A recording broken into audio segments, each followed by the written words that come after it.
What's up, everyone? It's Coach K. How's everyone doing? Happy New Year. Hope everyone's well. Who's here today? Femi, good morning. And anyone else who's here, just say hi. How's it going, Lily? And anyone else who's watching, just want to remind you, click that subscribe and that little bell. Click on that, please, and thank you. All right, so we're going to get into talking about what happened with ETC, what's going on. It was unconfirmed. It's confirmed now for sure. Coinbase confirmed it as well. And a little bit about what happened up until this happened. So we know that in early December, the ETH Classic team had basically run out of funds and the dev team shut down over the lack of funds. This came out on the 3rd of December, and basically Igor said that, yeah, the lack of funding, the market crash, it basically hurt them really badly. And so they basically lost a huge amount of their dev team. And, you know, it didn't really crash the price as much as people thought. But, yeah, then, you know, last night, you're going through here and you see that Ethereum Classic might have been hit by a 51 attack. So I'm looking at this one, okay. But then you go and you read it and you say, well, Ethereum Classic says there's been rumors of a possible chain reorganization or double spend attack. From what we can tell, the ETC network is operating normally. Block Scout's reorg section shows nothing of the sort. So the team noted their knowledge ETC network was working properly. Were there things happening? Well, there was a lot of terahashes a lot of terahashes from one area, so it looked really fishy. And then the ETH Classic that comes out later and says we need more confirmations, because they need 400 confirmations because of something going on even after they hit this one, and they talked about certain exchanges and, you know, what they're looking at. What's up, Derek? What's up, Andre? Hope everyone's having a great day. So the ETH Classic, this it's said to be a rumor, right? So then we go on to Coinbase, and Coinbase then comes and says they've detected a deep chain reorganization of the ETH Classic blockchain that included double spend. In order to protect customer funds, they immediately paused movements of the funds on the ETH blockchain. So this comes out and everyone's like, okay, so what's going on?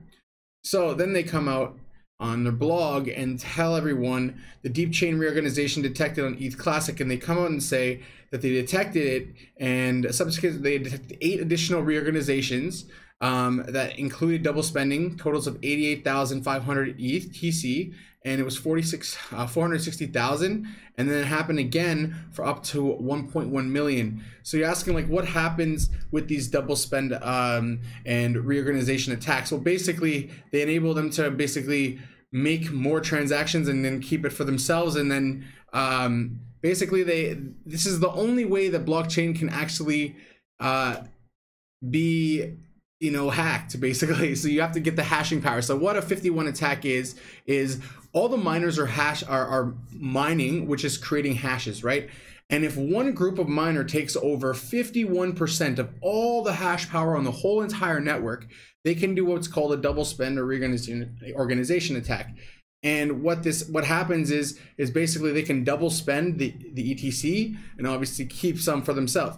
And they're gonna steal lots of money. So this is really bad for the ETC blockchain. They had their devs quit, and now they're getting 51 attacked. It's a problem. They said nothing's going on, and then they said, wait, maybe there is. So we'll tell the exchanges, and then Coinbase comes out and they're like, yeah, you guys have been really you've been getting 51 attacked pretty hard, and they come on and show the actual transactions that happened. So they observed all these reorganization double spend attacks. So, you know, the first one was 600 ETC, the next one was 4,000, 5,000, 9,000, 9,000, and they went from 15,700, then for 24,500, then for another 5,000. So they just stole all these. Then they went harder and went for 26,000, 52,000.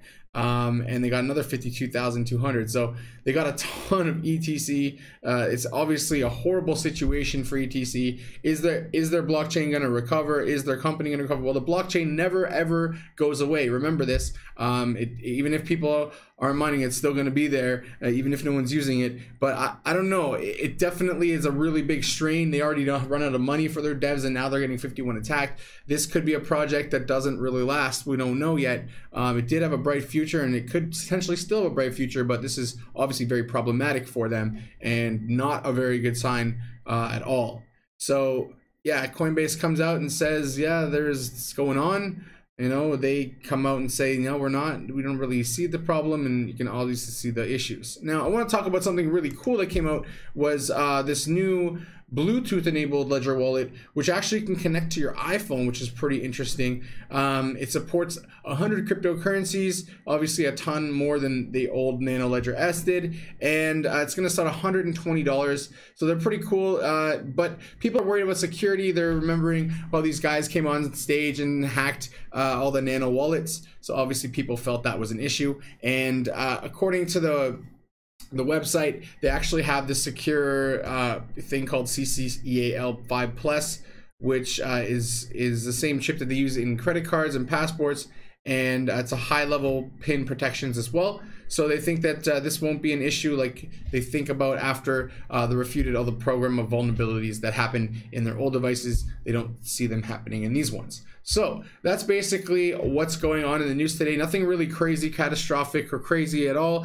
Bitcoin is basically looking like it's in a bull flag formation right now. But you know, the problem with these things is you never know which way they can go. I personally feel like we just have to have like one more dump, and I just feel like it's coming. And last time I said it, it took a month, and everyone was like bullish for a month, and then it just dropped out of nowhere. So we have to be careful. I'm not going to not be trading, but I'm also going to be wary of that fact. And we looked like we've been bullish for a while, and don't get, you know, ahead of yourself. Remember your mindsets, guys. We're not trying to get rich quick, so don't make any drastic moves with your money, and be smart. And I'll see you guys soon. I'm going to see you more often, and I'm going to do more live feeds. I'm sad to see not many comments today by anyone, but it's just great to be back on. You're going to see me on at least twice a week from now on live feeds, and we're going to have the RTA Fridays back. We're going to be doing you know, some live trading stuff, and it's going to be really great, and I can't wait to take you guys on the journey this year. So have a good one, everyone, and Coach K signing out.